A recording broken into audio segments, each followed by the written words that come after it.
Oh, merci Seigneur pour ces moments. Merci pour ce temps béni. Alors là, vous voyez ce matin, normalement, je vais avoir un piano, comme depuis certains temps. Il a fait la répète avec nous. Mais ce matin, Alex nous a envoyé un message comme quoi Tatiana était en salle d'accouchement. Donc, voilà. Ça fait partie des excuses pour manquer le culte. C'est bon. Là, ça passe. Donc voilà, donc on n'a pas notre pianiste ce matin, mais voilà, il va y avoir une bénédiction qui va venir. Et je vous propose qu'avant de rentrer dans la louange, on prie pour ce bébé qui vient. C'est un garçon, je crois, c'est ça. Et ensemble, que des voix qui se lèvent, et on bénit Tatiana qui est en train d'accoucher. Les mamans savent. Donc ils peuvent prier aussi avec plus de connaissances que nous les hommes pour ces moments qui... Voilà, c'est quand même dur, mais c'est la vie qui vient. On commence ce dimanche matin avec une vie qui vient. Amen. Nous sommes notre assemblée avec des amis, des gens qu'on aime. Amen. Alors Seigneur, on te remet Tatiana et Alex à 20 Déon, Seigneur. Merci de toucher, vraiment de les bénir pendant ces moments. Merci pour ta paix qui va régner dans ce foyer, Seigneur.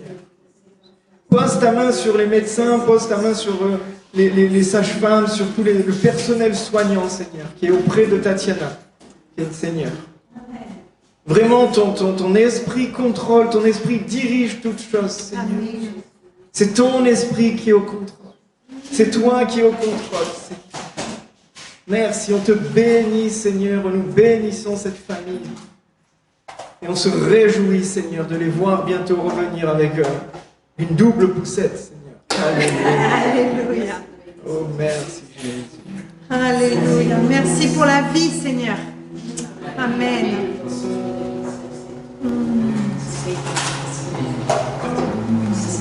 Et comme tous les moments difficiles dans la vie, parce que c'est une douleur aussi l'accouchement, je prie que la louange règne dans cette salle d'accouchement. Que ce bébé vienne au monde en entendant sa mère louer le Seigneur, qui va surpasser toute douleur. Cette louange qui va aider à traverser toute épreuve. Amen. Amen. Amen. Amen. Est-ce qu'on n'est pas béni et comblé par l'amour de Christ? Cet amour incomparable. Cet amour qui nous surprend à chaque fois. Cet amour qui nous envahit. Cet amour qui nous remplit. Cet amour qui change nos vies. Alléluia. Cet amour qui nous fait chanter.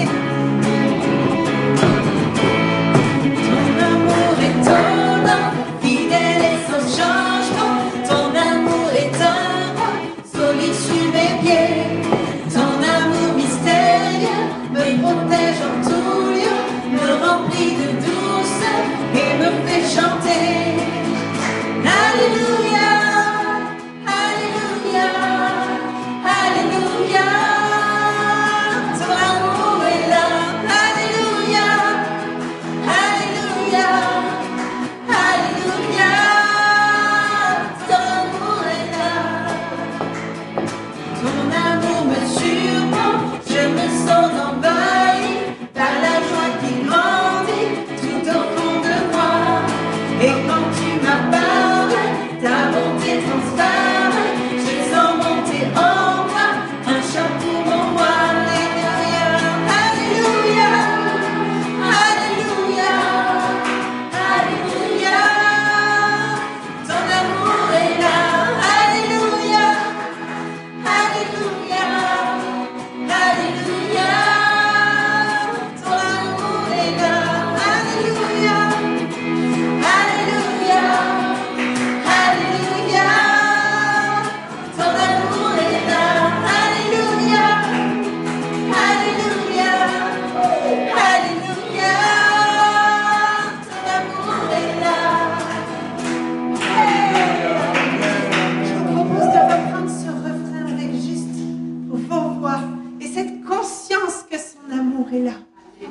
Prenons conscience des mots qui sortent de notre bouche. Alléluia, Alléluia, Alléluia. Ton amour est là. Alléluia, Alléluia, Alléluia. Ton amour est là. Amen. Oui, laisse-toi surprendre par son amour. Laisse-toi surprendre par sa présence. Ouvre les portes de ton cœur. Laisse-le entrer ce matin parce qu'il a décidé de te surprendre. Alléluia. Merci Seigneur. Merci pour ta présence dans ce lieu. Oui, nous t'accueillons. Nous t'accueillons Seigneur. Merci pour ta grâce. Merci pour ta joie. Amen, amen. Bienvenue à tous ceux qui nous ont rejoints dans ce lieu où l'Esprit du Seigneur règne. L'Esprit du Seigneur est dans ce lieu. L'Esprit du Seigneur est dans ce lieu. L'Esprit du Seigneur est dans ce lieu. L'Esprit du Seigneur est dans ce lieu. L'Esprit du Seigneur. L'Esprit du Seigneur est dans ce lieu. L'Esprit du Seigneur est dans ce lieu.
nous précèdes, Seigneur. Oui, Seigneur. Oui, tu es au contrôle, Seigneur. Tu ne laisses rien au hasard, Seigneur Jésus. Tu es dans ce lieu. Guérissant, bénissant. Alléluia. Oh Jésus.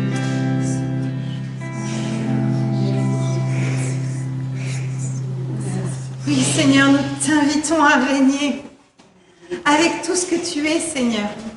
Avec tout ce que tu es, Seigneur. Nous voulons t'honorer. Nous voulons t'adorer pour qui tu es. Alléluia. Merci pour cet amour. Merci pour cet amour, Seigneur. Dieu te dit qu'il t'aime ce matin.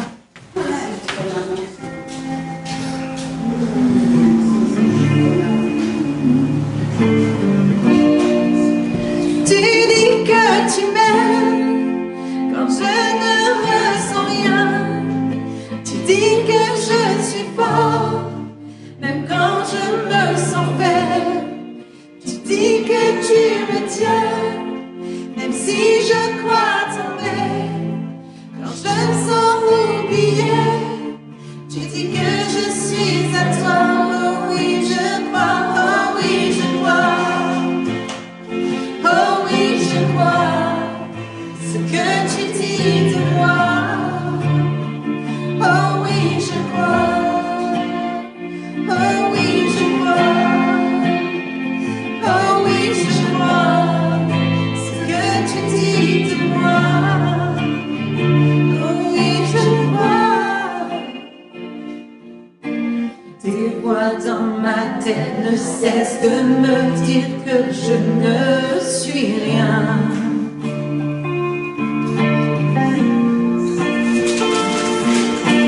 Tous ces mensonges m'amènent à croire que je n'y arriverai pas.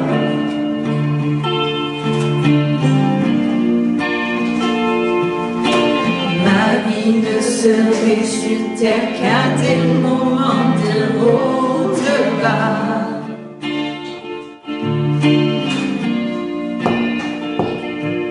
Rappelle-moi encore qui je suis, mais tu sais que j'en ai besoin. Oh, oh, tu dis que tu m'aimes quand je ne ressens rien. Tu dis que je suis fort, même quand je me sens faible. Tu dis que tu me tiens, mais si je crois tomber. Quand je me sens oubliée, tu dis que je suis à toi. Tu dis que tu m'aimes. Quand je ne ressens rien, tu dis que je suis fort. Même quand je me sens faible, tu dis que tu me tiens.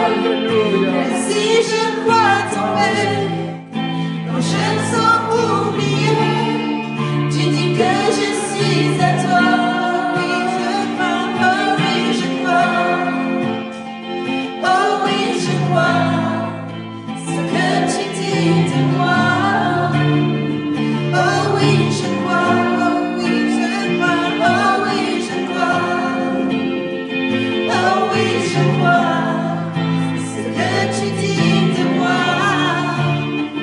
Oh oui, je crois.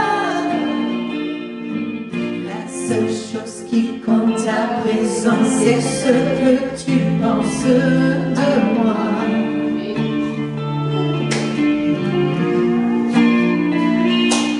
En toi, j'ai trouvé ma valeur. En toi est mon identité. Oh, oh, tu dis que tu m'aimes quand je ne ressens rien.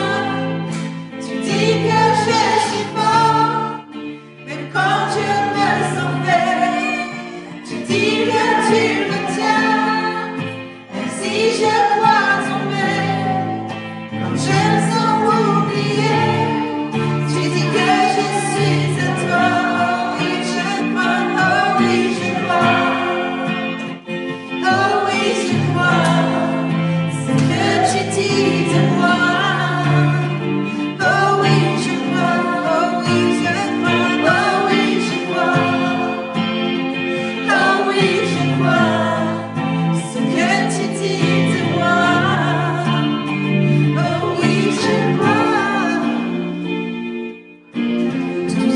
que j'ai maintenant, Seigneur, je dépose à tes pieds.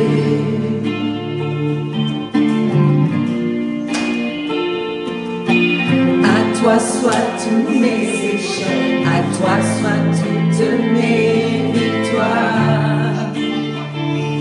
Oh, tu dis que tu m'aimes quand je ne ressens rien.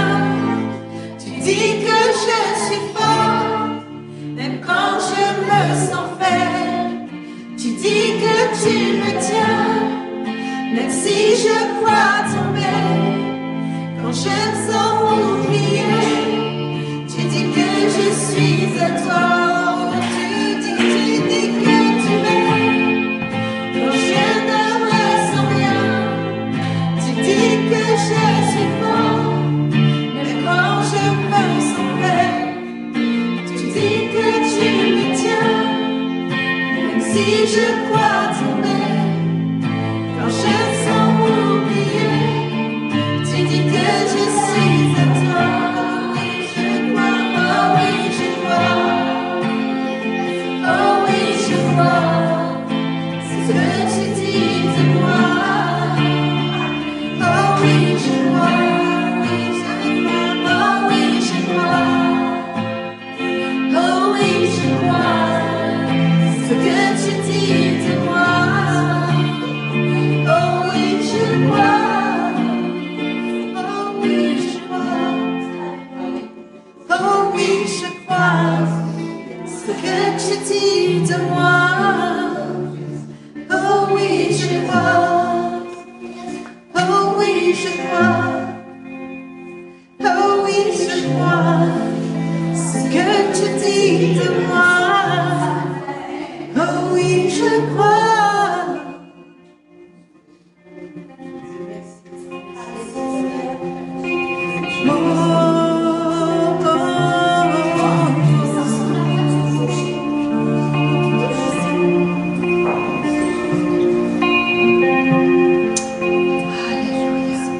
Merci Seigneur parce que tu fais ton œuvre ce matin.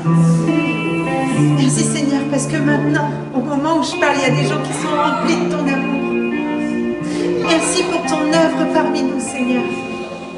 Oui, nous croyons et nous voulons le proclamer à l'ennemi de nos âmes aussi. Nous le croyons, nous le savons. Ce que tu dis de nous est la vérité, Seigneur. Et il n'y a que toi qui peux proclamer quelle est notre identité.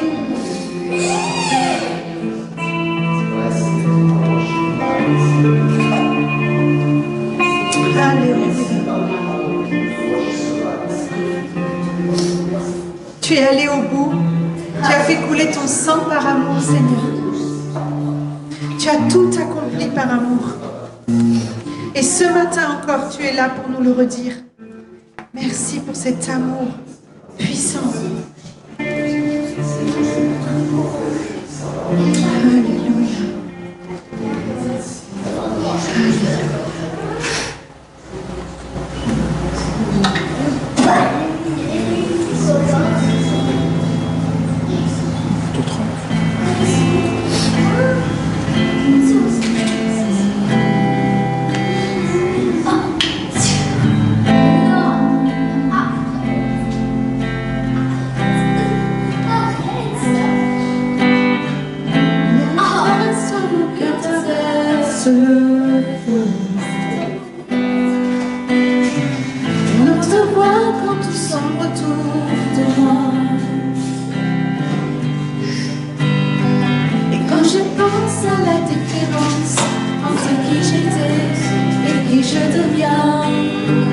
Je sais que je serai jamais seul.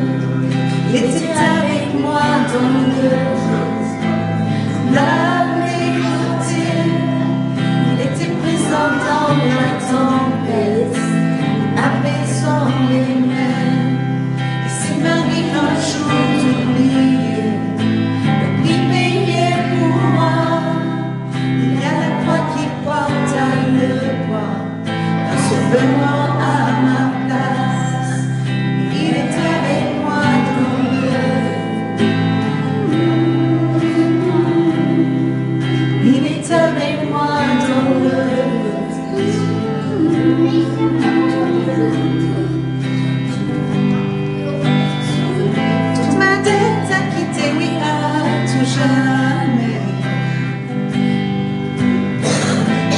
péché n'a plus aucun pouvoir sur ma vie. Oh Jésus.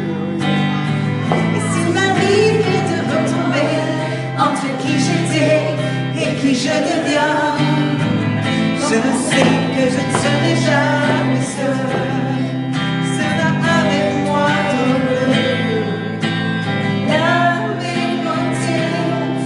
Il est présent dans la tempête, apaisant les mers. S'il m'arrive un jour d'oublier la puissance de sa grâce, il y a un tombeau qui est bien pris. Cette puissance vit en moi. Il est avec moi dans le feu. Oh, oh, oh. Il est avec moi dans le feu. Oh, oh, oh. Il est avec toi dans le feu. Oh, oh, oh. Il est avec moi dans le feu. Oh, oh, oh. Je vois la lumière dans les ténèbres, alors qu'elle fuit devant lui. J'entends dans les yeux un rugissement, quand sa gloire nous envahit. Je sens la terre trembler, la sous nos pieds, alors que les murs s'effondrent. Rien ne peut nous séparer, rien ne peut nous séparer. Je vois la lumière dans les ténèbres, alors qu'elle fuit devant lui. J'entends dans les yeux un rugissement, quand sa gloire nous envahit. Je sens la terre trembler, là sous nos pieds, alors que les murs s'effondrent. Rien ne peut nous séparer, rien ne peut nous séparer.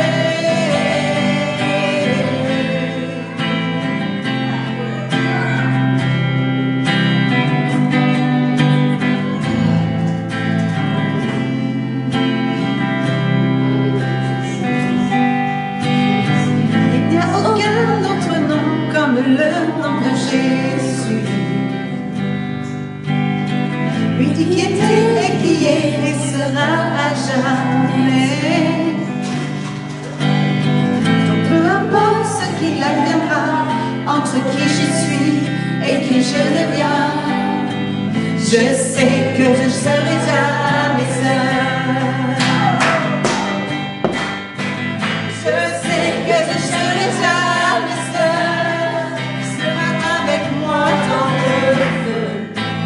Là, mes côtés, sera présent dans la tempête, apaisant les mers.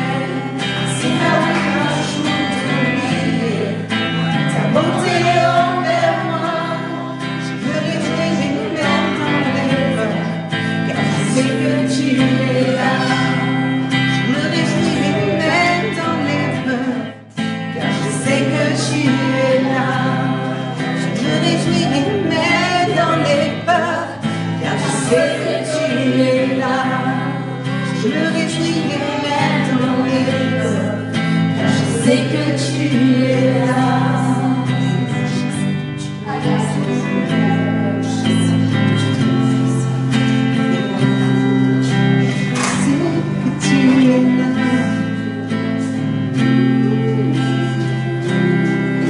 Je sais que tu es là.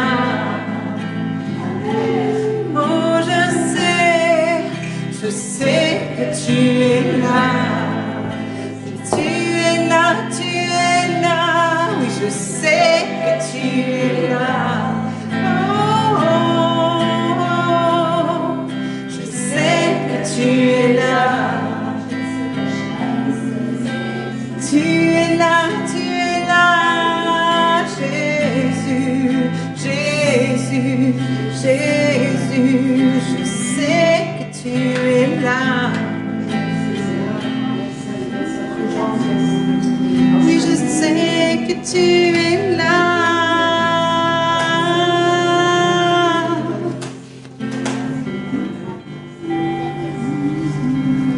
Et dans ta présence, mon roi, je sais que tu es là. Et dans ta présence, mon roi, C'est là que je me sens bien, dans ta présence, mon roi des rois. Je suis sauvée dans ta présence, mon roi des rois. Je vois la vérité.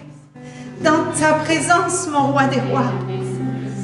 Je prends de la hauteur pour voir ma situation comme tu la vois. Dans ta présence, mon roi des rois. Je me laisse conduire. Prends-moi par ta main, par ma main, Seigneur. Prends-moi par la main, Seigneur. Je sais que tu es là. Oh, conduis-nous, Seigneur, vers ta vérité. Conduis-nous à voir ce que tu vois, Seigneur. Conduis-nous dans ces moments d'adoration qui nous aident à nous élever vers toi, Seigneur.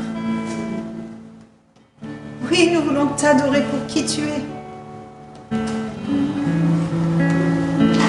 Alléluia, tu es le seul chemin, tu es la vérité, la vie. Et c'est dans ta présence que nous voulons vivre. Dans ta présence, Seigneur, je m'attends à toi. J'ai soif de ta présence. Oh Jésus, tu marches devant moi, me montrant le chemin. Prends-moi par la main et conduis-moi vers toi. Esprit Saint, descends sur nous comme une pluie bienfaisante. J'ouvre mon cœur à ton amour et sans crainte, je te reçois. Ta présence, Seigneur, je m'attends à toi. J'ai soif de ta présence. Oh Jésus, tu marches devant moi, montrant le chemin. Prends-moi par la main et conduis-moi vers toi. Esprit Saint, descends sur nous comme une pluie bienfaisante. J'ouvre mon cœur à ton amour et sans crainte, je te reçois. J'ouvre mon cœur à ton amour et sans crainte, je te reçois. J'ouvre mon cœur, Seigneur. J'ouvre mon cœur à ton amour et sans crainte, je te reçois. Alléluia. Oui, Seigneur, on veut ouvrir notre cœur, Seigneur, à cet amour, Seigneur, te recevoir sans crainte. Saint-Esprit, tu es descendu sur nous, Saint-Esprit. Merci, Seigneur. Je pense que c'est le moment, le bon moment pour prendre la communion ensemble, pour prendre le repas du Seigneur ensemble. Alléluia. Alléluia. C'est un moment de profondeur avec Dieu. C'est un moment où on dit, Seigneur, je m'identifie à toi. C'est un moment où on dit, je me rappelle aussi de ce que tu as fait sur cette croix. Oh, on s'habitue tellement vite à tellement de choses. Des fois, à force d'en parler, ça devient tellement banal. Mais ce que tu as fait, Seigneur, il y a 2000 ans, n'a rien de banal. Et nous voulons encore nous rappeler de ça, nous souvenir de ça, Seigneur. Nous ne voulons pas prendre ça à la légère. C'était une de tes ordonnances, Seigneur. Quand on est réunis, on partage ce vin qui symbolise cette nouvelle alliance. On partage ce corps qui symbolise ton corps cloué sur une croix. Pour nous sauver, pour nous laver, pour nous racheter, pour nous réconcilier avec le Père. C'est grâce à cet acte qu'on peut chanter ce chant dans ta présence. C'est grâce à cet acte qu'on peut dire dans ta présence, Seigneur, je me sens bien. Car sans toi, Jésus, nous n'avons pas la présence de Dieu. Si nous n'avons pas vu le Fils, nous ne voyons pas le Père. Alors Seigneur, on veut prendre cette communion. Avec un cœur repentant aussi, si on a besoin de repentance. Seigneur, je te demande pardon pour tous mes péchés. Tous ces moments d'égarement, Seigneur. Tous ces moments où je n'ai pas obéi à ta parole. Où j'ai fait ce qui était mal. Et tous ces moments aussi où je n'ai pas fait ce qui était bien. Tous ces moments où j'ai loupé la cible, Seigneur, je te demande pardon. Et je veux communier avec toi d'un cœur sincère. Parce que je communie maintenant avec le Fils de Dieu. Je communie maintenant avec le Roi des rois. Je communie maintenant avec mes frères et sœurs et avec celui qui a tout pouvoir. Amen. Oh, merci Jésus.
Toi seul est digne d'être adoré.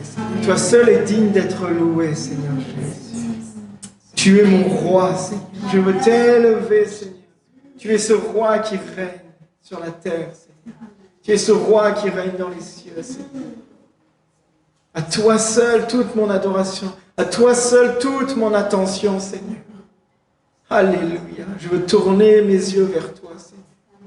Je veux tourner ma face vers toi, comme toi tu as tourné la tienne vers nous, Seigneur. Oh Jésus, Jésus.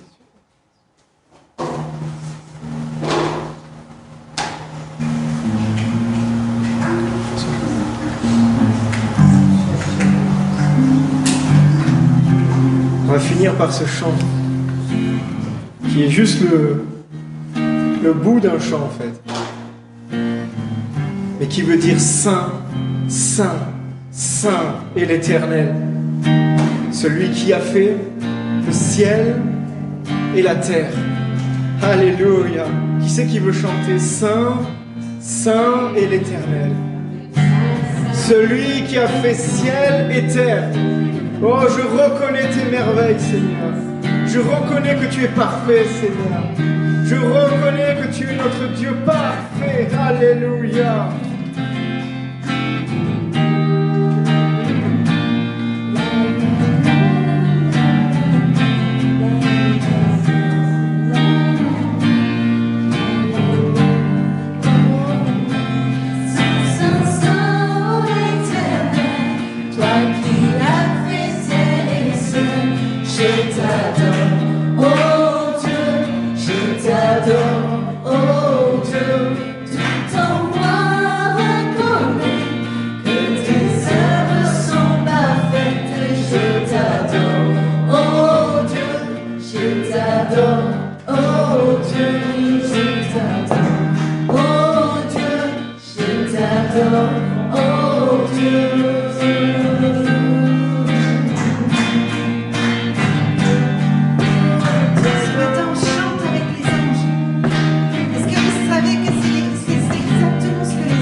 tes œuvres sont parfaites et je t'adore. Oh Dieu, je t'adore. Oh Dieu, Saint, Saint, Saint, oh éternel, toi qui as fait terre et ciel, je t'adore. Oh Dieu, je t'adore. Oh Dieu.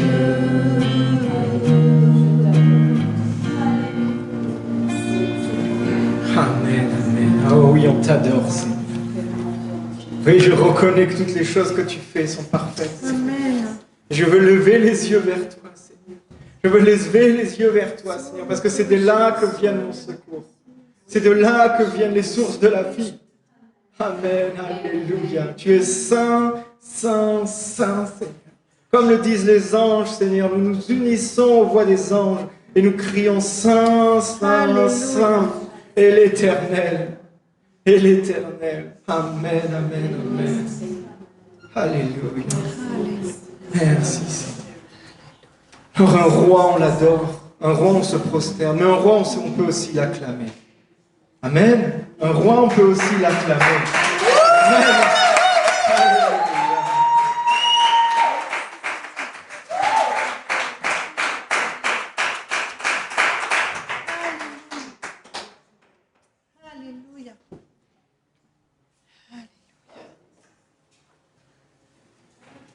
Alléluia. Alléluia. Amen, Il n'y a amen. que lui qui sauve. Hein?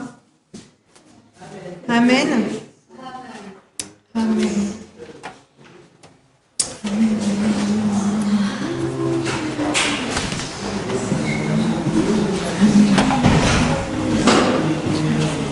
On va laisser Julien s'hydrater un peu. C'est moi qui vais faire les annonces ce matin. Bienvenue tout le monde.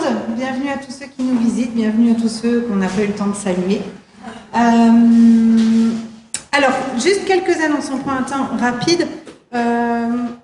Jeudi à 13h, on se donne rendez-vous ici pour le temps entre nous.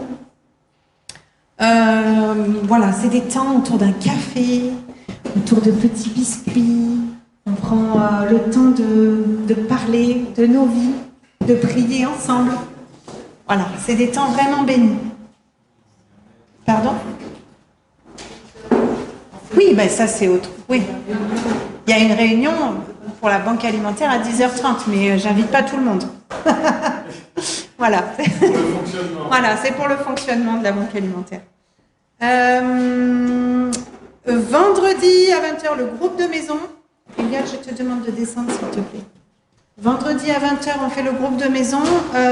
C'est des moments précieux. Il ne faut pas rater ces moments-là. Le groupe de maison, ça se passe chez Marie-Laurence.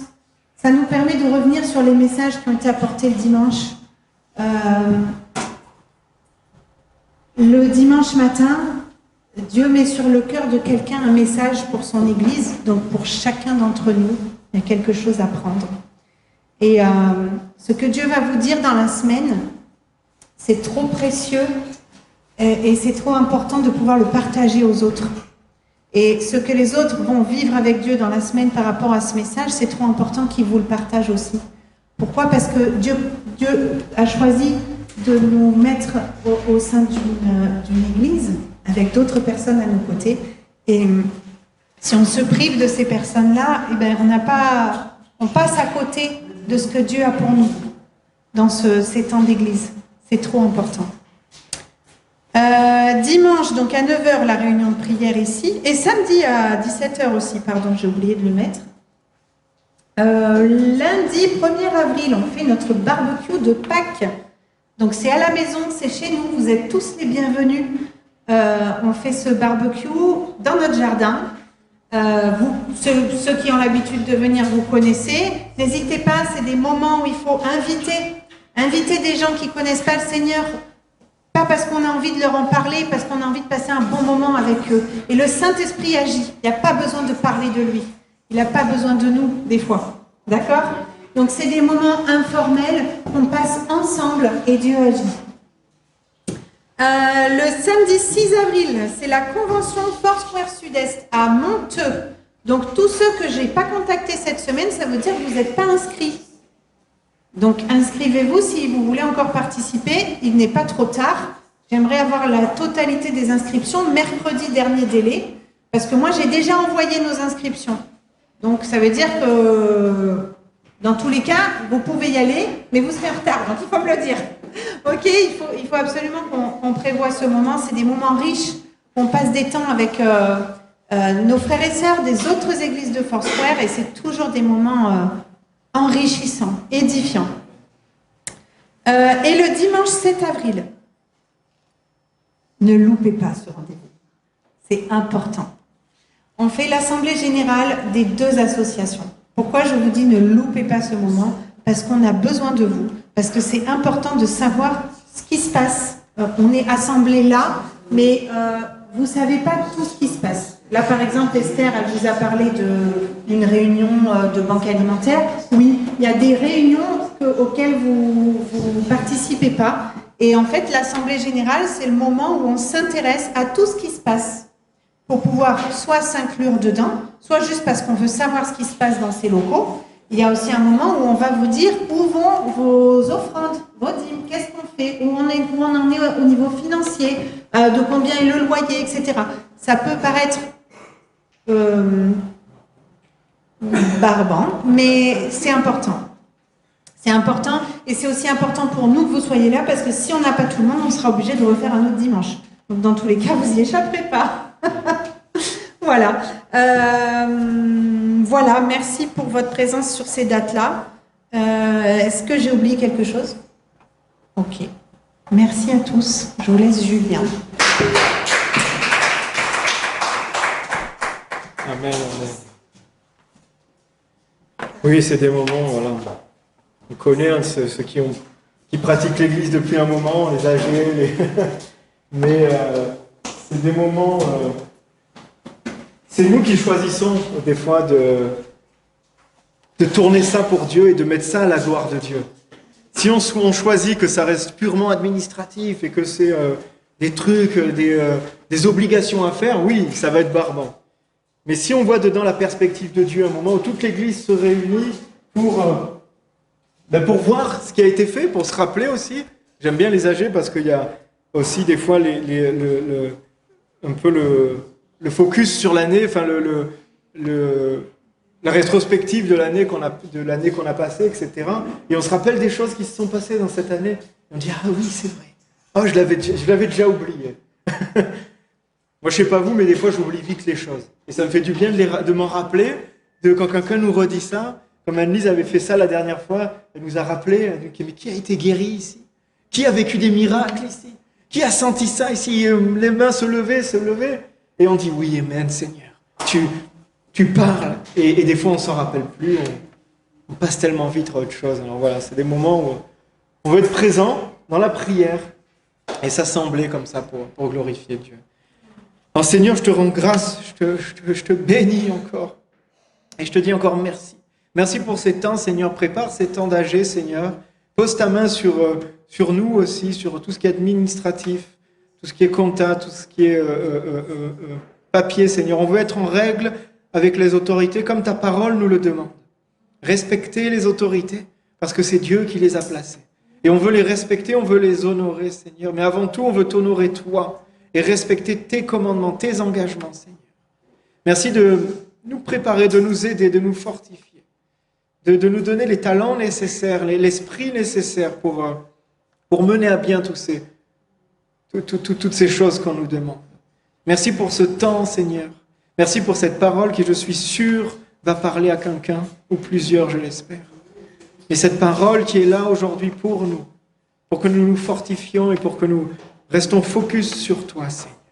Dans le nom de Jésus. Amen, amen, amen. Alors ça a été encore une fois n'est pas coutume, vous allez rigoler, parce que vous dire c'est un peu à chaque fois, mais il y a eu une bataille pour le titre du message. Encore une fois, Anne-Lise, elle m'a dit, c'est quoi le titre? J'en sais rien. C'est tellement, il y a tellement de choses à dire, tellement de pensées des fois qu'on a du mal à mettre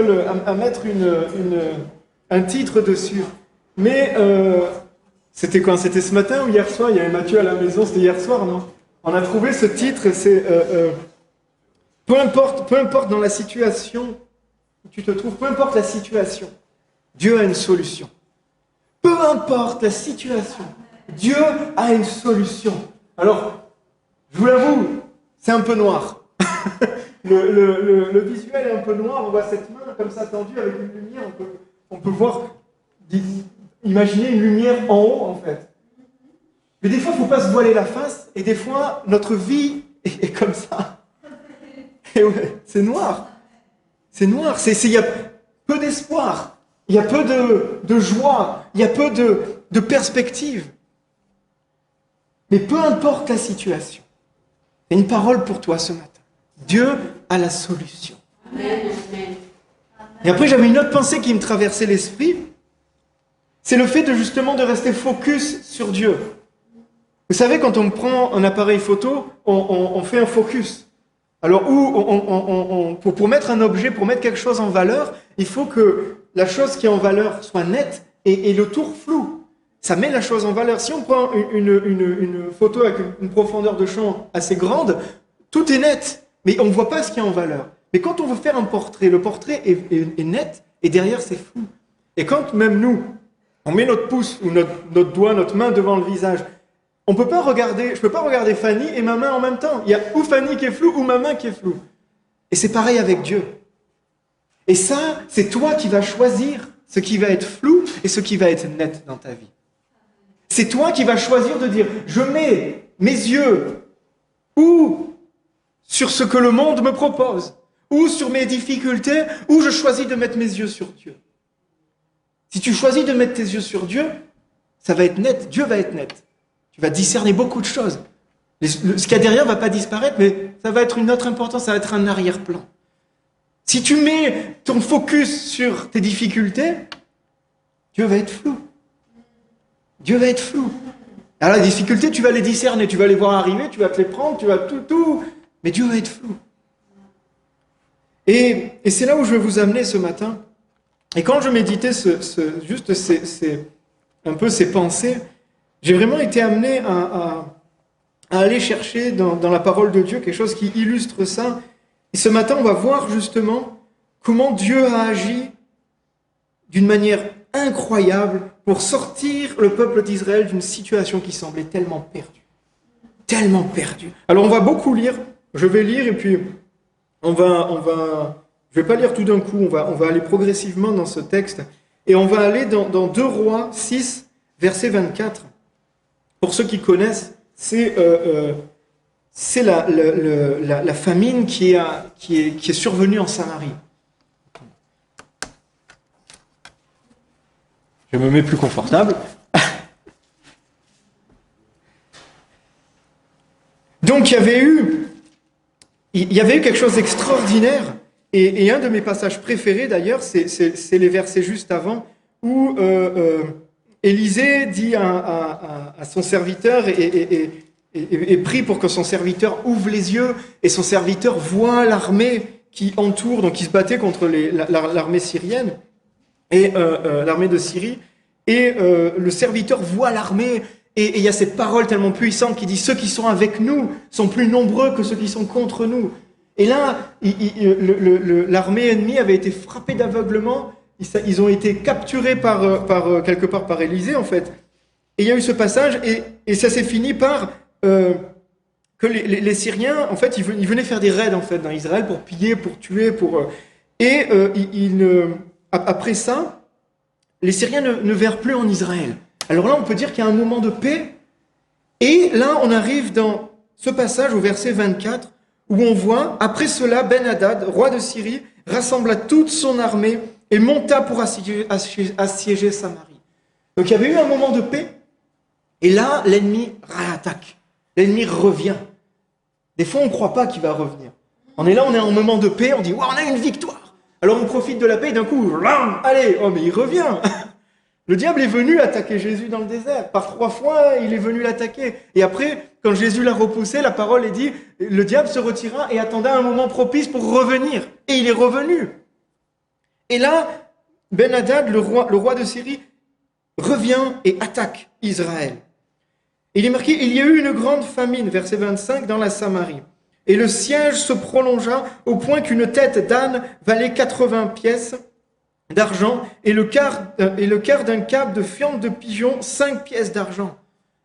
Alors quand tu dis que dans ta vie, c'est la galère, ben imagine qu'ils vendaient des fientes de pigeons parce qu'ils avaient faim.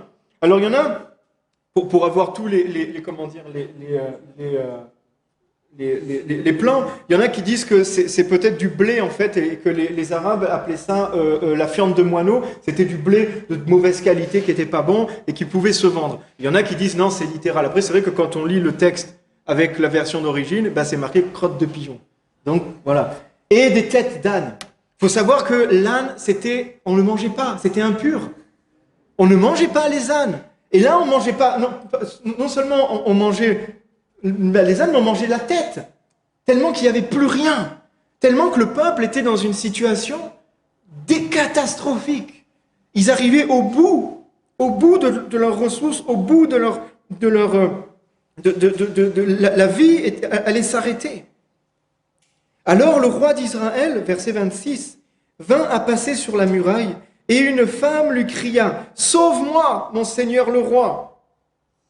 Il répondit, si l'Éternel ne te sauve pas, avec quoi te sauverai-je? Avec le produit de l'air ou du pressoir? Et le roi lui dit encore, qu'est-ce que tu as? Alors là, juste là, le roi se promène, et il y a cette femme qui l'interpelle comme ça. Sauve-moi. Et là, on voit, il y en a, quand on lit ça, on dit, ben oui, il a raison. Si l'Éternel, comment un homme peut sauver, etc. Mais moi, je vois ce passage un peu de notre façon, en fait. On voit, en fait, là, le cœur humain à ne pas assumer ses responsabilités. La femme arrive, elle voit le roi. Elle dit, sauve-moi, tu es le roi. Et lui, il dit, mais en gros, qu'est-ce que je peux faire pour toi? Tu es le roi. Et des fois, dans nos vies, on a des responsabilités. Oui, nous sommes chefs de famille. Des fois, nous sommes un père, une mère. Un ami, nous avons une position dans la société, nous avons une responsabilité dans la société. Et on discutait de ça hier avec Mathieu. Des fois, les hommes fuient leurs responsabilités. Ils n'aiment pas être tenus responsables. On a des responsabilités, on a des devoirs, de par notre famille, de par tout.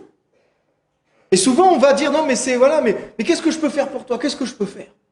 Qu'est-ce que je peux faire pour mon fils? Tu es sa mère, tu es son père. Oui, bien sûr. Alors, on ne peut pas sauver les gens. Mais des fois, on a une responsabilité. Et on doit l'assumer. Et on doit la prendre. Moi, j'aime bien les gens qui se déchargent sur les autres. Enfin, j'aime bien, c'est une plaisanterie, hein. Mais quand on voit des fois des parents qui critiquent leurs propres enfants et ils disent « Ouais, il est toujours devant la télé. » Mais c'est qui a mis la télé? C'est pas lui qui est allé acheter une télé, hein. On a des responsabilités. Des fois, on doit se repentir. Pardon, Seigneur. Si nous repentons, il est fidèle et juste pour nous pardonner, nous laver de toute iniquité. Mais des fois, on doit reconnaître nos responsabilités. Oui, c'est des fois un peu de ma faute. Oui, je suis le roi. C'était le roi. Et la femme demandait au roi. Est-ce injuste? Non. Mais aussi, on peut voir dans les paroles du roi une certaine aigreur, je trouve. Il dit, mais si Dieu ne peut pas le faire, qui tu veux que... Voilà, Dieu ne veut pas te sauver, en fait. Moi, je vois, ça me choque un peu de la part d'un roi. Il n'y a pas d'espérance. Normalement, un roi, il doit donner une espérance quand même à son peuple. Il doit donner... C'est quelqu'un qui galvanise. Là, c'est si Dieu te sauve pas, comment je peux faire? Meurs en fait. Waouh! Ah ouais. C'est super, l'état d'esprit est vachement bon. Hein. Alors le roi lui dit, mais alors j'étais où? Pardon. Il lui répondit, qu'as-tu? Et elle répondit, cette femme-là, alors c'est un peu, il faut s'accrocher là, ce passage. Cette femme-là m'a dit, donne ton fils, nous le mangerons aujourd'hui, et demain nous mangerons mon fils. Nous avons fait cuire mon fils, et nous l'avons mangé. Le jour suivant, je lui ai dit, donne ton fils et nous le mangerons. Mais elle l'a caché son fils. Waouh! Il ne faut pas lire rapidement ces textes. Il faut mesurer dans lesquels les ténèbres se trouvait Israël. Ils mangeaient leurs enfants. Et quand on lit ça, en fait, c'est du cannibalisme, c'est de l'infanticide, c'est horrible. C'est juste horrible, tellement qu'ils n'avaient plus rien, tellement qu'il n'y avait plus de solution. Et quand on voit ce passage, on se rend compte que on peut déduire que l'Israël était loin de Dieu à ce moment-là. Dans la Bible, surtout dans l'Ancien Testament, et même souvent, on voit à quel point c'est les montagnes russes. C'est un jour ils sont en haut, un jour ils sont complètement en bas, un jour ils sont en haut, un jour ils sont en bas.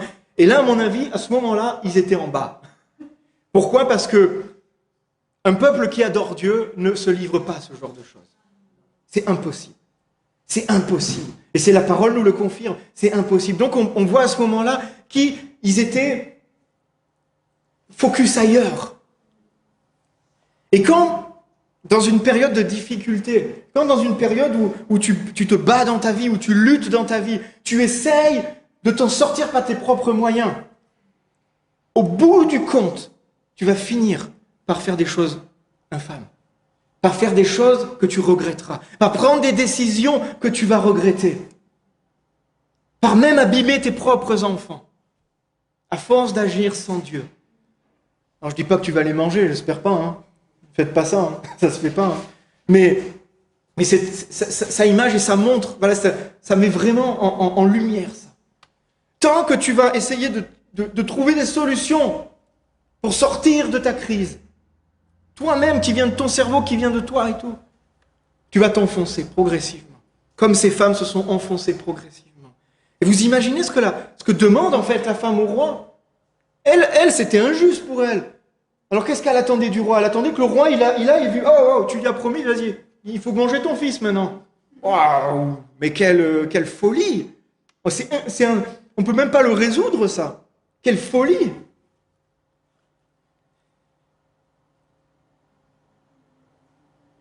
Lorsque le roi, verset 30, lorsque le roi entendit les paroles de cette femme, il déchira. C'est coupe la parole. Non. Il déchira ses vêtements. Or, il passait sur la muraille et le peuple le vit. Voici qu'il avait par-dessous un sac sur le corps.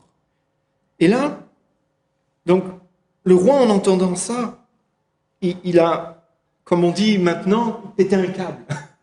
Il en pouvait plus. En Israël, quand ils étaient en colère, ils déchiraient leurs vêtements. Bon, c'est culturel, mais j'avais un de mes fils un jour qui avait fait ça, il était en colère, il avait déchiré son vêtement. Dire, toi, t'as bien un nom hébreu, ça, c'était Eliot, c'était Élie.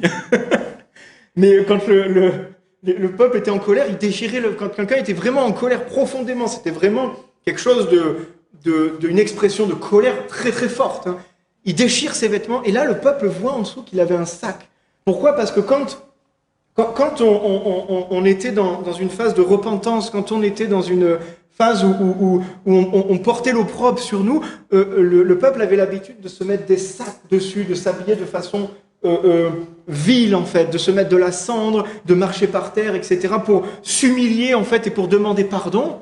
Et en fait, ils ont vu que le roi portait ça au-dessous de sa tunique. Il y a des moments dans notre vie où on ne peut plus être hypocrite.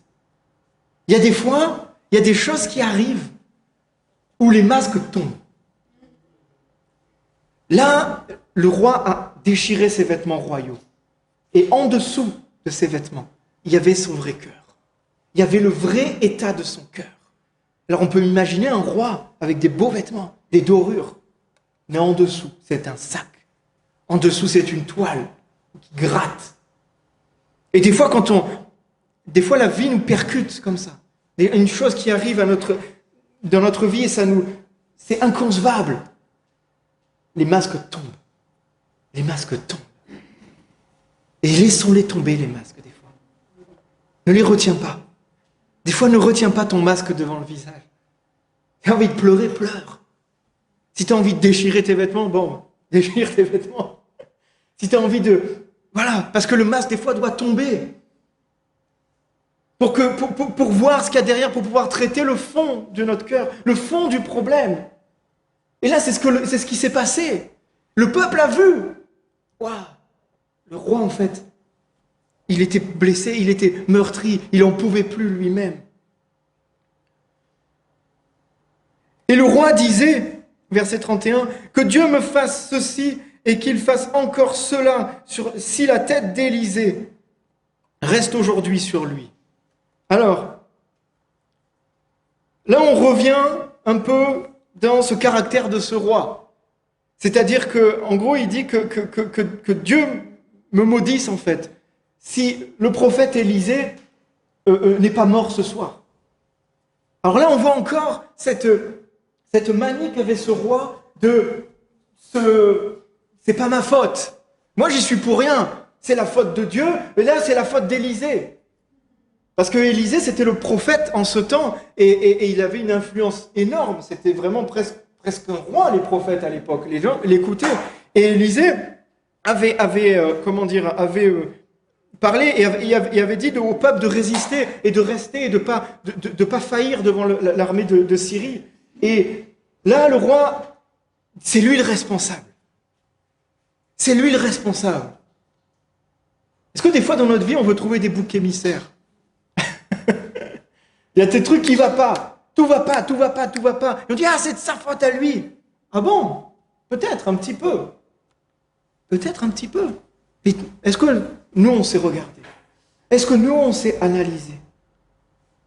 Et là, c'est qui prend? C'est l'homme de Dieu. Des fois, les pasteurs, on prend des fois des coups. Hein. C'est vraiment parce que quand tout va bien, c'est grâce à Dieu. Quand tout va mal, c'est à cause du pasteur. Ça peut arriver, hein. Des fois, on est des hommes. Hein. On est des hommes et ça peut arriver qu'il y ait des erreurs, qu'il y ait des choses mal faites, etc. Mais des fois, c'est pas forcément toujours de la faute de quelqu'un. C'est des fois de notre propre faute aussi. Et donc, du coup, là, il tombe le masque, mais sa réaction n'est pas la bonne. Au lieu de se repentir, au lieu de revenir à Dieu, il va partir dans une échelle de colère et il va essayer d'aller voir ce prophète pour essayer de le tuer. Donc, c'est marqué après, verset 32, « Or, Élisée était assis dans sa maison et les anciens étaient assis à côté de lui. Le roi envoya un homme de son entourage. Mais avant que le messager soit arrivé, Élisée avait dit aux anciens, donc il avait été averti, c'était quand même un puissant homme de Dieu, « Voyez-vous, ce fils de meurtrier envoie quelqu'un pour m'ôter la tête. Faites attention, quand le messager viendra, fermez la porte et repoussez-le avec la porte. Le bruit des pas de son maître n'est-il pas derrière lui ?» Donc là, ils ont commencé à entendre, ils ont dit, mais attendez, il n'y a pas que le messager, il y a quelque chose derrière. Il y a le mec, le roi était derrière le messager. Même lui, il a mandaté quelqu'un, parce que vous avez compris, je ne pense pas que c'était le plus courageux, ni le plus, mais il n'est pas allé lui-même, il a mandaté quelqu'un, mais lui, il était quand même derrière. Hein. De fait entendre derrière, il lui parlait encore déjà que le messager était descendu vers lui en lui disant « Si ce malheur vient de l'Éternel, comment pourrais-je encore m'attendre à l'Éternel ?» Là, on voit le roi qui... Il accuse Dieu. Il accuse Dieu. Ce malheur de... Qu'est-ce que je pourrais espérer de l'Éternel si ce malheur vient de lui? Qui des fois était en colère contre Dieu, pensant que c'était lui qui faisait les mauvaises choses? Il n'y a rien qui vient de mal de l'Éternel. Rien ne vient. Dieu n'envoie pas la tentation. Dieu n'envoie pas le malheur. Dieu n'envoie pas quelque chose pour te détruire. Des fois, Dieu va permettre que tu traverses une épreuve pour te fortifier. Mais l'épreuve ne vient jamais de Dieu. La famine ne vient jamais de Dieu. Des drames ne viennent jamais de Dieu. C'est toujours l'ennemi, c'est toujours le diable et c'est des fois les hommes eux-mêmes.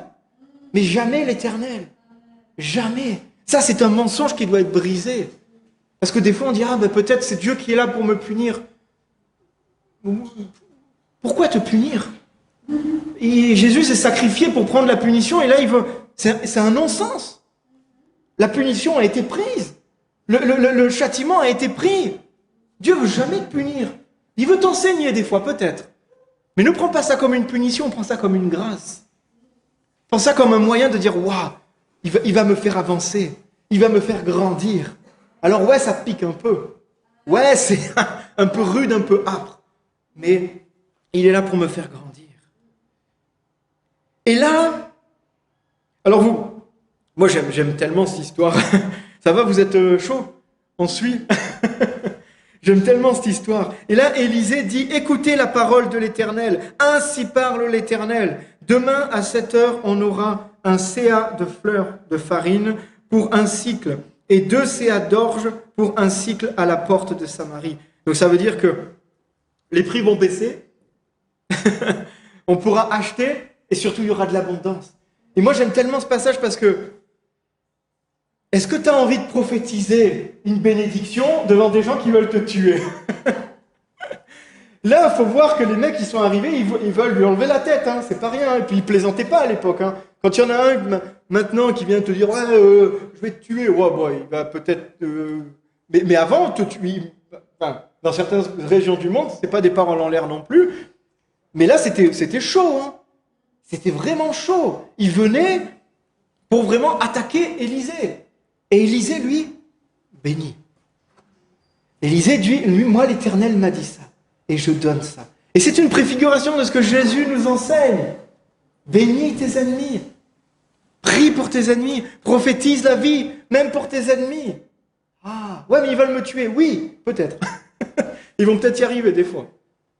Mais toi, prophétise la vie. Et là, Élisée prophétise. Et Élisée dit, voilà ce qui va se passer. L'écuyer du roi sur la main duquel il s'appuyait, répondit à l'homme de Dieu. Même si l'Éternel faisait des fenêtres au ciel, cette chose arriverait-elle? Élisée répliqua, tu le verras de tes yeux, mais tu n'en mangeras pas. Alors là, je pense que ce passage est vraiment une clé de compréhension dans quel état était le peuple à ce moment-là. Et pour revenir sur notre roi, sur quoi le roi s'appuyait? On voit que le roi était pas très courageux, on l'a vu, je pense que c'est assez clair. Mais la parole dit, l'écuyer du roi sur la main duquel il s'appuyait. Le roi s'appuyait sur quelqu'un qui était incrédule au possible. Qui était incrédule au possible. Il s'appuyait sur cet homme, son officier, celui-là qui était à côté, celui-là qui avait qui pouvait parler en présence du roi, c'était pas rien. Enfin, des fois, il faut mesurer, des fois, à l'époque. Quand le roi était là, tu parles pas, hein. Sauf s'il te demande de parler. Là, cet officier devait avoir une place importante et le roi s'appuyait sur lui. Il s'appuyait sur l'incrédulité. Et le peuple tout entier, de surcroît, était plongé dans l'incrédulité. Et là, on voit ce que Élisée dit, tu verras de tes yeux, mais tu n'en mangeras pas. À cause de ton incrédulité, tu verras les choses se passer, mais tu n'en mangeras pas. L'incrédulité, c'est vraiment quelque chose c'est vraiment quelque chose de fort, sur lequel on doit vraiment mener un combat acharné. Vraiment un combat acharné. Parce que c'est ce qui va bloquer des fois notre foi. C'est ce qui va bloquer des fois notre vie. Et des fois, on peut être comme ça avec la parole de Dieu. La parole de Dieu dit, il y a des bénédictions. La parole de Dieu, on cite des fois ce verset, mais donne, et tu verras si je n'ouvre pas les écluses des cieux. Et nous, là, on dit, mais c'est pas possible. Regarde mon travail, regarde ma vie, regarde, il y a pas d'accès, c'est pas possible. Quand bien même, avec un peu d'ironie, quand bien même il se passerait ci, il se passerait ça. Waouh! Si Dieu dit une parole, c'est qu'elle est vraie, c'est qu'elle va se passer. Et nous devons le croire. Peu importe notre situation, peu importe notre état de finance, peu importe notre état de santé, notre état émotionnel. On ne doit jamais douter de ce que Dieu dit et de la parole que Dieu nous dit. Même si on n'arrive pas à imaginer la sortie. Est-ce qu'on peut juste être humble devant Dieu et dire que je ne peux pas tout connaître, je ne peux pas tout savoir, je ne peux pas tout imaginer. Dieu est tellement infiniment plus grand. Ses pensées sont tellement infiniment plus profondes que les nôtres. Dieu peut susciter n'importe qui pour nous bénir, pour te bénir. Un jour dans cette église, on était là, il y avait des chamboulements, il y avait des factures à payer. Puis il y a quelqu'un qui vient et elle nous fait un don. Combien c'était 20 000 euros ou 23 000 euros. Eh oui, c'est Dieu ça. C'est Dieu ça. Et cette dame, elle est venue, elle est repartie. Et elle a béni. Et du coup, ça nous a donné un souffle. Alors que tout le monde disait, oh, il n'y a plus d'espoir. Oh là là, tout le monde s'en va. Oh, il y a un tel qui part, un tel qui part, un tel qui part, un tel qui fait ci, un tel qui fait ça. On a les factures et tout. Ouais, peut-être. Mais tout est entre les mains de Dieu. Sinon, on se focalise sur Dieu. Sinon, on décide de chercher Dieu. Il enverra des gens, mais qui sortent de nulle part. Ah, ça va t'étonner. Hein. Mais seulement, il faut avoir la foi. Et continuer à avancer. Amen. Alors il y avait à la porte, verset 3, 4 lépreux qui se disèrent l'un à l'autre, « Quoi? Resterons-nous ici jusqu'à que nous mourions? Si nous disons, entrons dans la ville, comme la famine est dans la ville, nous y mourrons, et si nous restons ici, nous mourrons également. Maintenant, donc allons nous livrer au camp des Syriens. S'ils nous laissent vivre, nous vivrons, et s'ils nous font mourir, nous mourrons. » Alors là, c'est comme si le texte, c'est un effet de scène, hein, c'est un film, on peut faire un film là-dessus. Hein. On est là, on est dans ce moment où il y avait presque ce combat entre le roi Élisée et l'officier, et puis d'un coup on est aux portes de la ville avec 4 lépreux. Pourquoi on se retrouve là? Et là on voit 4 lépreux, donc on pensait que la femme avec son petit, on pensait que ceux qui étaient dans la ville étaient désespérés, il y avait encore plus désespérés. Il y avait 4 lépreux devant la porte, que eux, ils ne pouvaient même pas acheter une fiente de pigeon, et ils étaient mis vraiment à l'écart, parce que c'était impur, puis c'était une maladie contagieuse, donc la loi mettait à l'écart ce genre de personnes-là. Et des fois, c'est ça dans nos vies. Des fois, on dit « Ah, machin, machin », et là, d'un coup, il y a quelqu'un qui se met à côté de toi, et dit « Oh punaise, lui, il est ouf ». Alors, moi, j'aime pas trop relativiser en regardant la misère de quelqu'un d'autre en disant « Moi, ça va ». Mais des fois, ça nous fait un peu redescendre un peu. Des fois, on dit « Ah oui, je vais peut-être un peu arrêter de me plaindre ». Et ça peut m'enseigner quelque chose aussi, ça nous enseigne quelque chose. C'est que peu importe dans l'état de souffrance où tu es, eh ben, tu peux être une bénédiction pour quelqu'un. Parce qu'il y a quelqu'un qui a besoin de toi. Peut-être quelqu'un qui est peut-être même un peu plus dans la galère que toi. Et peu importe où tu es, tu peux l'aider. Alors là, c'est lépreux. Ils sont là. Et moi, j'aime bien... Il pense... Ah. Il dit, il se faut une réflexion. Il dit, je pense à ça. Parce que, alors là, on réfléchit. Et moi, je me dis, quand je lis ça, et quand on sait ce qui se passe dans cette histoire, est-ce qu'il n'y aurait pas peut-être Dieu un peu derrière? Est-ce qu'il n'y aurait pas des petites pensées de Dieu, quand même, qui a parlé à ces lépreux sans vraiment se révéler, ou sans vraiment dire, l'Éternel parle, mais juste une pensée qui l'a soufflé dans l'oreille de ces hommes, en disant, de toute façon, t'as rien à perdre. Hein. Mort pour mort. Quelque part, des fois, on est comme ça dans la vie. Hein. Mort pour mort. Qu'est-ce qu'on fait? Allons-y. Vas-y. Mort pour mort? Vas-y. Avance. Et des fois, on a une pensée qui nous vient. Et on dit, j'ai eu cette pensée. Ouais. C'est peut-être Dieu. C'est peut-être Dieu qui t'a mis cette pensée à l'esprit. Et tu avances. Et donc, du coup, alors on va aller un peu plus vite sur ces passages. Mais ces lépreux, ils partent et ils vont voir, ils rentrent dans le camp des Syriens et ils se rendent compte que le camp a été abandonné. Ils se rendent compte que le camp était devenu désert. Il n'y avait plus rien. Il n'y avait plus d'hommes. Il n'y avait pas plus rien, pardon. Ils avaient tout laissé. Nourriture, or, vêtements, armes. Ils étaient partis à fond la caisse. Et eux, ils sont arrivés là-dedans. Ils sont allés prendre, ils sont allés cacher des choses. Ils sont allés faire leurs petites affaires. C'était un truc de fou pour eux. Et du coup, ils ont mangé, je pense, ils ont bu, ils se sont rassasiés. Et là, il y en a un qui a dit, mais ce qu'on fait n'est pas juste. C'est un jour de réjouissance, et si nous gardons ça pour nous, nous allons être jugés, nous allons être repris. Alors, ils avaient une foi quand même, hein. Parce que si on garde ça pour nous, ce n'est pas quelque chose de juste, c'est pas quelque chose de bon. Et là, moi, ce matin, quand je reméditais encore, jusqu'à ce matin, en pensée, des fois, c'est un peu nous, ça. On était des lépreux abandonnés, voués à la mort, au péché. On découvre le Seigneur. Il faut le partager. Il faut retourner au camp. Il faut retourner auprès de nos familles. Après, il faut retourner auprès de nos amis.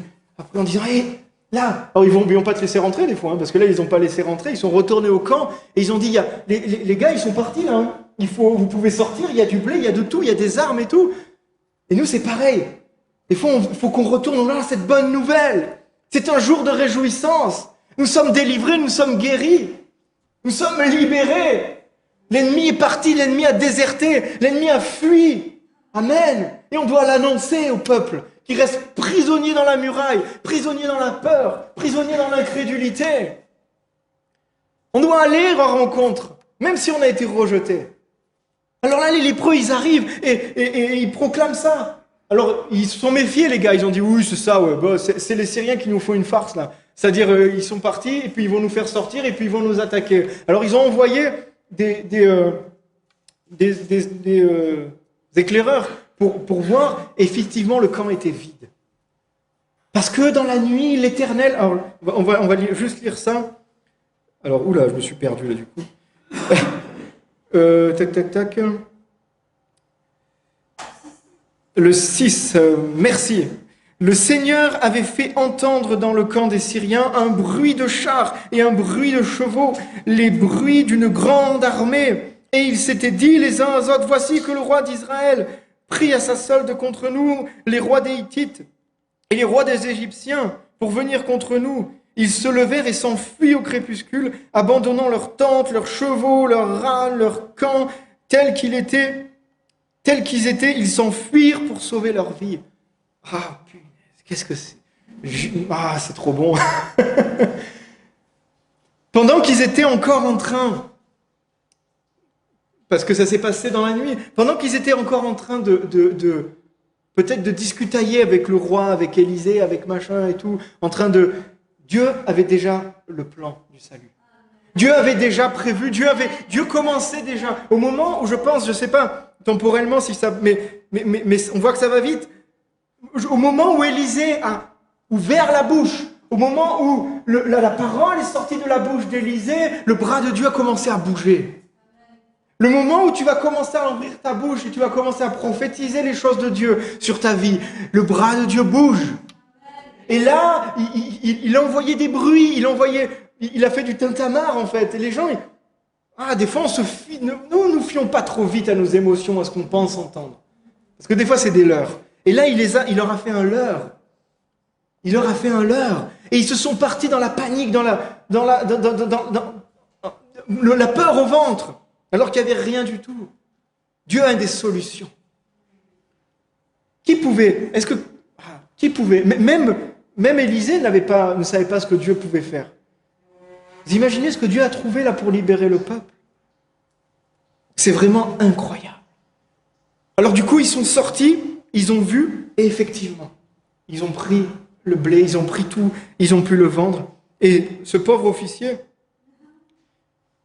avec qui Élisée, il a dit, tu le verras, mais tu ne le manges pas. Il se tenait aux portes, il s'est fait piétiner, écrasé par le peuple qui sortait et il est mort. Il a vu, mais il n'a pas goûté, à cause de son incrédulité. Cette histoire est vraiment tellement excellente. Je ne sais pas si ça vous parle, mais moi, j'aime ces genres de passages, j'aime prêcher ce genre de passages parce que on voit un déroulement et c'est tellement puissant et on voit tellement le cœur de Dieu à travers de ça. Il y avait ce peuple en souffrance qui n'avait aucune solution. Et Dieu a choisi, quelque part, à utiliser ce qui était le plus vil, le plus petit, le plus méprisable, Le roi, quelque part, doit le salut de son peuple, doit son salut à des gens que ses propres lois ont écartés, que ses propres lois ont mis dehors, parce que les lépreux n'avaient pas le droit de rentrer. Si les lépreux n'avaient pas suivi cette voie, n'avaient pas suivi cet instinct qui leur disait d'aller, personne n'aurait su que le temps qu'ils, vu comment ils étaient dans leur ville à tourner en rond, le temps qu'ils découvrent que les mecs étaient partis, il n'y avait même plus rien à manger. Tout était parti. Il fallait que ça aille vite. Et le salut est venu de quelque chose de petit, de méprisable, de rejeté. Et moi, quand je lis ça, je me dis, il ne faut rien mépriser. Rien ni personne. Rien ni personne. Il faut toujours avoir cette attitude de reconnaissance. Même pour le peu que tu as. Et même des fois, la personne la plus énervante ou la plus pénible, ou celle que des fois même tu méprises. Oh, des fois on dit, oh mais non, on est chrétien, on peut pas. Ou des fois, quand on discute avec les gens, on voit qu'il y en a qui sont... Voilà. Ouais, il n'est pas trop de ma couleur celui-là. Ah ben oui. Même ceux que tu rejettes, que tu méprises, fais attention, parce que Dieu va peut-être les utiliser. Dieu va sûrement, même je vais te dire, les utiliser pour te guérir déjà et pour te bénir, pour te sauver. Il faut toujours honorer, il faut faire attention de rien mépriser. Et j'aime tellement aussi ce verset dans 1 Corinthiens 1, versets 27 et 29. 1 Corinthiens 1, versets 27 et 29. Mais Dieu a choisi les choses folles du monde pour couvrir de honte les sages. Et Dieu a choisi les choses faibles du monde pour couvrir de honte les fortes. Des fois, on peut dire, ouais, je suis faible. Mais Dieu t'a choisi pour justement couvrir de honte ce qui est fort. Dieu a choisi les choses basses et méprisées du monde, celles qui ne sont rien, pour réduire à néant celles qui sont, afin que personne ne puisse faire le fier devant Dieu, afin que lui seul soit honoré. Amen. Il y a ce chant qui dit que le faible dit « je suis fort », que le pauvre dit « je suis riche ». Amen. Parce que ça, c'est la parole de Dieu, c'est la vérité.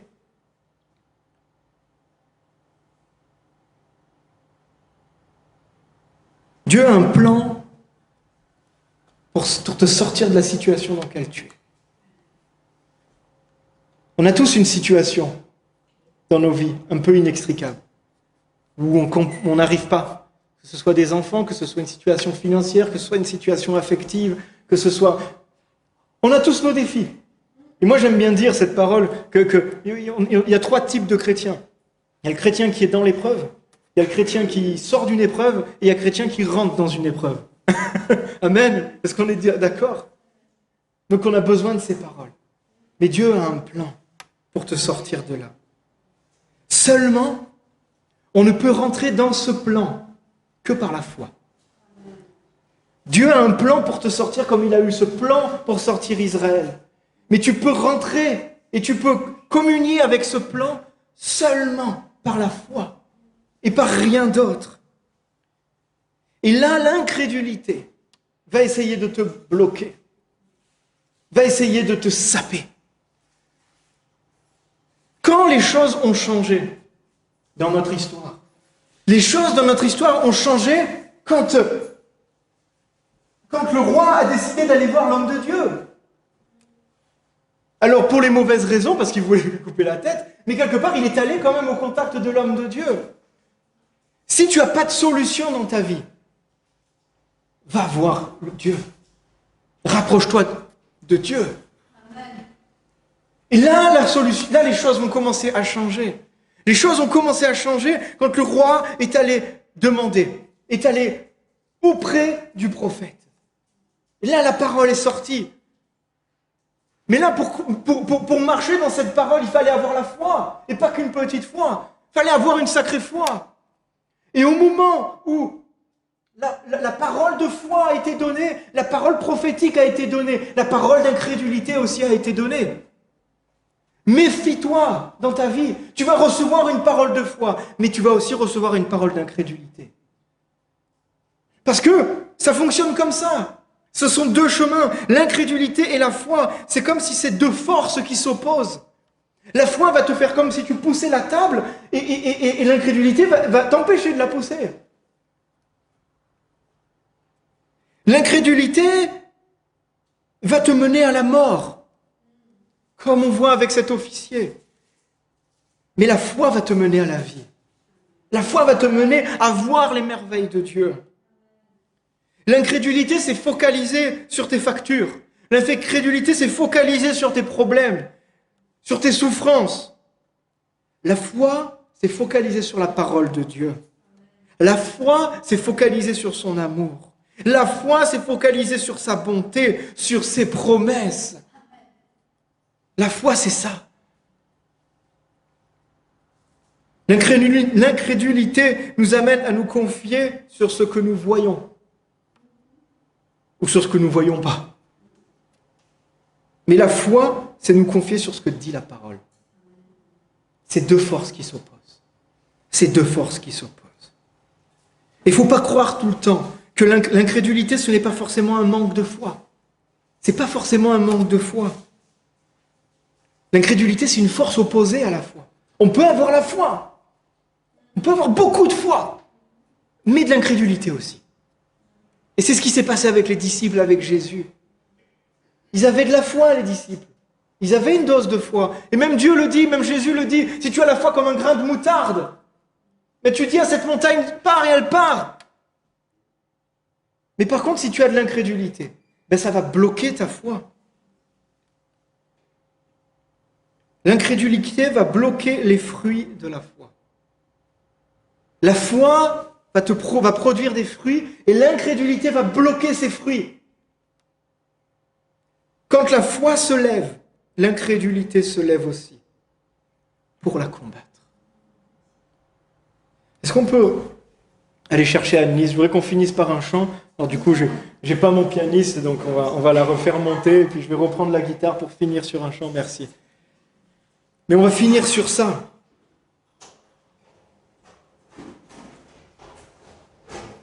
Dieu a une solution. Tu peux dire amen à ça? Amen. Dieu a une solution. Dieu a un plan. Pour rentrer dans ce plan, il te faut la foi. Et des fois, quand ça ne marche pas, tu vas dire, je vais prier pour plus de foi. Amen, prie pour plus de foi. Mais des fois, tu vas prier aussi pour briser l'incrédulité. Parce que si tu pries pour plus de foi, mais que tu ne pries pas et que tu ne jeûnes pas pour briser l'incrédulité dans ta vie, tu auras toujours cette opposition qui va n'avoir de cesse de te freiner, de te faire échouer, de te faire perdre de vue ce que Dieu a pour toi. Et là, c'est fini le temps où on se fait payer par l'ennemi. C'est fini le temps où on se fait voler les bénédictions. C'est fini le temps où on se fait voler les promesses de Dieu. Pas par manque de foi, mais par une incrédulité qui nous tient. Et qui fait passer les fruits, qui fait pourrir les fruits. Alors ce matin, je veux qu'on prie. Et je veux que tu dis, je choisis de fixer mes yeux sur la parole de Dieu. Je ne choisis pas de fixer mes yeux sur les événements. Je ne choisis pas de fixer mes yeux sur ce que je vois ou ce que je ne vois pas. Je choisis de fixer mes yeux sur ce que Dieu dit. Si Dieu dit que je suis une créature merveilleuse, alors pourquoi je me dénigre? Alors pourquoi je ne m'aime pas? Si Dieu dit que je suis vainqueur, alors pourquoi je pense que je suis toujours dans la défaite? Si Dieu dit que qu'il t'aime, alors pourquoi tu as toujours ce trouble émotionnel, ce trouble affectif? Non, nous croyons, choisis la foi, choisis la parole de Dieu, choisis sur quoi tu vas focaliser. Choisis de focaliser sur la parole de Dieu. Arrête de focaliser sur les problèmes, arrête de focaliser sur les soucis. Choisis sur quoi tu vas focaliser. On va chanter un dernier chant. Et juste, on va lire cette parole dans Philippiens 4.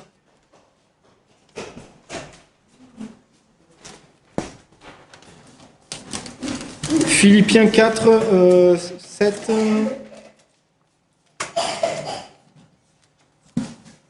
vais peut-être trouver plus facilement comme ça. Philippiens 4, 7. Je crois. Oh Jésus, tu veux nous libérer. Oh Seigneur, tu veux nous conduire dans ta... 4, 7, c'est ça.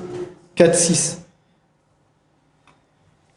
Dieu dit, ne vous inquiétez de rien, mais en toute chose faire connaître vos besoins à Dieu, par des prières et des supplications, par une attitude de reconnaissance. Et la paix qui surpasse tout ce que l'on peut comprendre, gardera votre cœur et vos pensées dans le Christ Jésus. Ce matin, je prie que tu reçoives cette paix. Si tu es dans les tourments, si tu es dans la difficulté, si tu es dans l'incompréhension, si tu es dans ces choses qui naviguent, tu t'en sors pas. Si tu comptes sur toi, tu t'en sortiras pas. Désolé, c'est une parole peut-être dure, mais si tu comptes sur tes propres forces, il va y avoir des dégâts et tu t'en sortiras pas. Si tu comptes sur Dieu et sa parole, tu vas voir des miracles. Tu vas voir des miracles. Tu vas voir comment Dieu va utiliser des choses tellement improbables, tellement folles. N'oublie pas, il a choisi les choses petites. Il a choisi les choses folles pour confondre ce qui est fort, pour confondre ce qui est grand. Alors Seigneur, on veut briser cet esprit d'incrédulité. Seigneur, que cet esprit d'incrédulité, que ces paroles d'incrédulité soient chassées maintenant dans le nom de Jésus. Je prie maintenant que la foi soit libre de l'incrédulité. Et comme dit la parole, si tu as la foi comme un grain de moutarde, mais si même cette foi toute petite est libre, oh, les merveilles qui vont s'accomplir. Je prie que toutes ces paroles d'incrédulité, ces paroles de doute, ces paroles de mensonge soient brisées maintenant dans le nom de Jésus. Je prie pour vraiment une délivrance maintenant. Je prie pour que la paix de Dieu, la paix de Jésus vienne maintenant dans ce lieu pour arracher, pour détruire tous ces murs d'incrédulité, tous ces murs de oui mais. Enlève le mais, garde le oui. Oui, Seigneur, je crois. Oui, Seigneur, sur ta parole. Oui, Seigneur, sur ta parole. Oui, Seigneur, sur ta parole, je décide d'avancer. Sur ta parole, je décide de me confier. Je choisis de ne plus regarder aux difficultés, de ne plus regarder à mes soucis, mais je choisis. Tu peux le dire, tu peux proclamer ça si ça vient de ton cœur. C'est bon des fois que la bouche proclame. C'est comme si tu scelles quelque chose. Tu peux le dire ce matin. Je choisis, Seigneur. Je choisis ta parole. Je choisis la foi. Je choisis de croire toutes tes promesses. Je choisis de dire que tout ce qui est marqué est vrai. Que tout ce qui est marqué est la vérité. Tout ce qui est marqué va s'accomplir.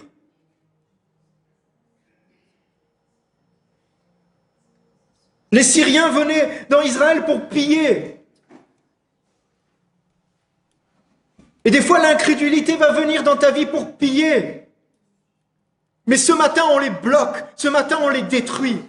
Ce matin, on les chasse. C'est fini. Le temps du pillage est terminé. Maintenant, c'est le temps de la prospérité. C'est le temps de la foi. C'est le temps où tu vas prospérer dans ton âme. Où tu vas prospérer dans ton esprit. Où tu vas prospérer dans tes fruits. C'est fini le temps des pillages. Ferme les portes aux pilleurs. Repousse-les. Dans le nom de Jésus. Dans le nom de Jésus.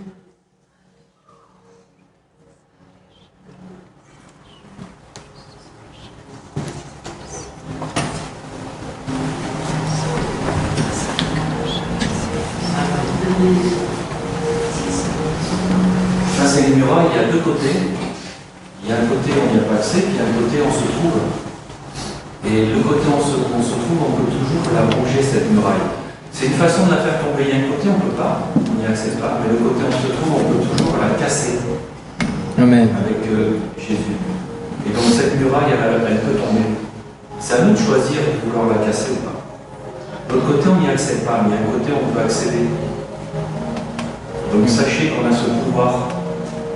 Et donc oui, Dieu a la solution, parce que casser la muraille, ça veut dire qu'on écoute sa solution et qu'on va la ranger. On peut déjà la ranger en haut, on va faire tomber un étage. Et plus on va la ranger, on va avec lui. Et la muraille, à l'intérieur, il y en aura après. Yes. Amen. Je vous propose qu'on finisse par ce chant. Amen. Oui. La muraille va tomber. Oh, elle s'effrite déjà, elle est déjà tombée dans l'esprit, dans le nom de Jésus, elle est déjà tombée. Alors là, dire c'est bien beau, hein. Mais si je suis incrédule, comment je fais? Si je suis incrédule, donne-moi une solution, pasteur, parce que je ne sais pas comment faire. Tu m'as dit qu'il ne faut pas être incrédule. Mais je te dis, fixe les yeux sur Jésus. Décide de l'adorer. Décide de le louer. Décide de chanter ses merveilles. Et tu verras, l'incrédulité va s'en aller. L'incrédulité dans ta vie va être chassée. Amen. Comment, si tu veux même jeune, si tu as beaucoup d'incrédulité, si tu vois que ta vie ne porte pas de fruits, parce que les fruits de ta foi sont bloqués par ton incrédulité, jeune, pour vraiment te débarrasser de ça. Et fixe tes yeux vers Jésus. Il faut que Jésus soit clair dans ta vie. Tout le reste peut être flou, on s'en fout. Mais il faut que Jésus soit net et clair. Amen. Et on veut t'adorer. Oh, t'adorer, t'adorer, t'adorer, t'adorer. Et dans l'adoration, tu vas recevoir. Dans l'adoration, tu vas être délivré. Dans l'adoration, tu vas être béni. Oh, on va chanter ce chant.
Je veux t'adorer, t'adorer. Je veux t'adorer, t'adorer. Je veux t'adorer, t'adorer. Seigneur, t'adorer. Je veux t'adorer, t'adorer. Je veux t'adorer. Je veux t'adorer. Seigneur, t'adorer.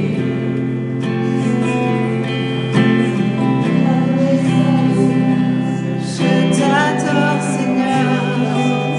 Je t'adore, Dieu. Oh, je t'adore.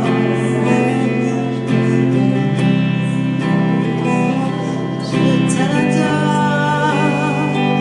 Je t'adore. Je t'adore. Jésus.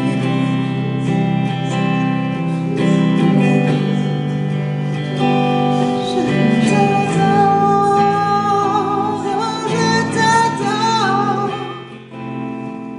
Je pense qu'il y a une parole pour quelqu'un ce matin. Je veux la soumettre. Et comme on a vu avec ce roi, je pense que l'Éternel dit quelque chose ce matin à quelqu'un. Laisse tomber le masque. Fais tomber les masques. Laisse tomber ta posture. Le Seigneur sait. Le Seigneur voit. Dans quel état est le fond de ton cœur? Arrête d'essayer de le cacher, il le sait. Il n'en a pas honte. Il te dit, j'en ai pas honte, Amen. j'en ai pas peur.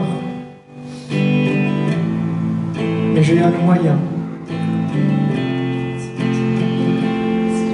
pour arranger tout ça. Mais seulement il faut que tu arrêtes de te voiler la face. Simplement, il faut que tu fasses tomber ton masque.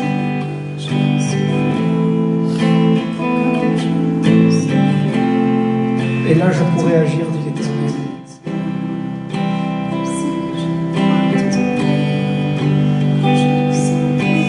Reviens à moi. Écoute-moi vraiment. Applique ta foi. Mets ta foi en pratique. Et tu verras. Tu verras pourquoi on m'appelle Jéhovah Jireh. Et tu verras pourquoi on m'appelle Yahweh. Et tu verras pourquoi on m'appelle Rapha. Et tu verras pourquoi on m'appelle Adonai.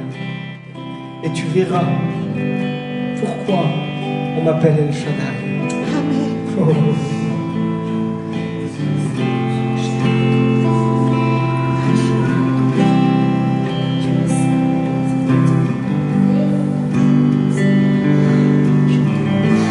Oh, je veux t'adorer, Seigneur. Je veux t'adorer, t'adorer. Je veux t'adorer, t'adorer. Je veux t'adorer, t'adorer. Seigneur, t'adorer. Je veux t'adorer, t'adorer. Je veux t'adorer, t'adorer. Je veux t'adorer, t'adorer. Seigneur, t'adorer.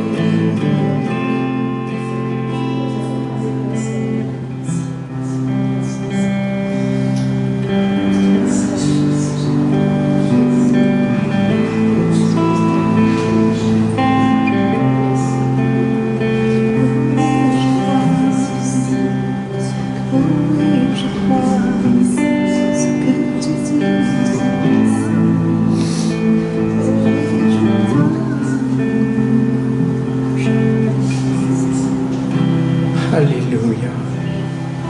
Amen, amen, amen. Continuez à adorer. On reste dans cet esprit d'adoration, que cet esprit, que cette adoration ne nous quitte pas. Amen. Ne soyons pas des gens qui ouvrons le ciel de temps à autre. Soyons des chrétiens qui gardons le ciel ouvert. Amen. En permanence. En permanence. Amen. Amen.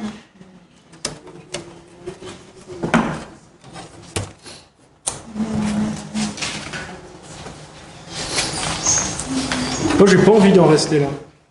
Vous avez quelques minutes encore? Ouais? Vous avez pas trop faim? On va reprendre ce chant?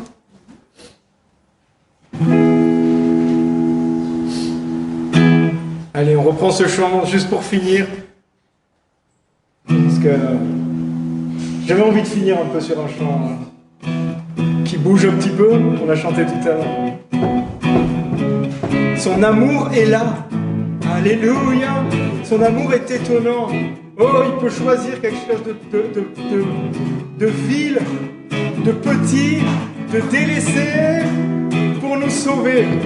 Amen. Est-ce qu'on peut se lever, chanter avec le cœur, danser vraiment? Alléluia.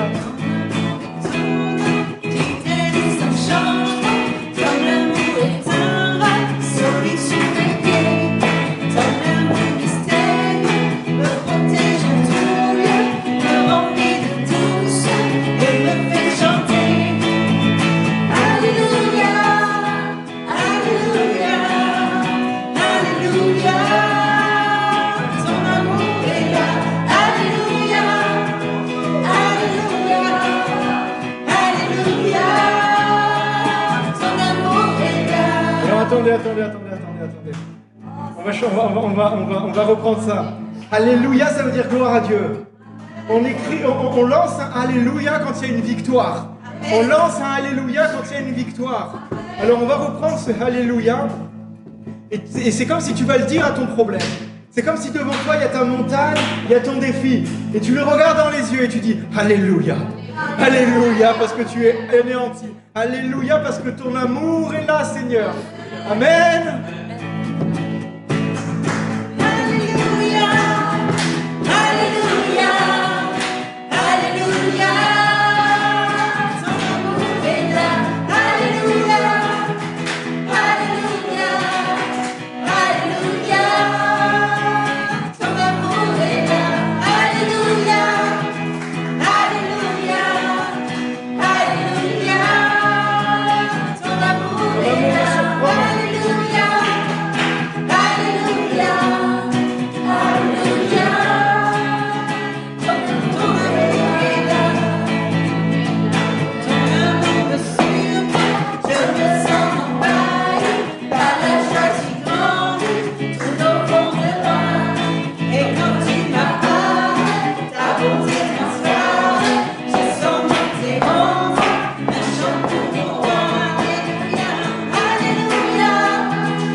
Amen. Ton amour est là, Seigneur.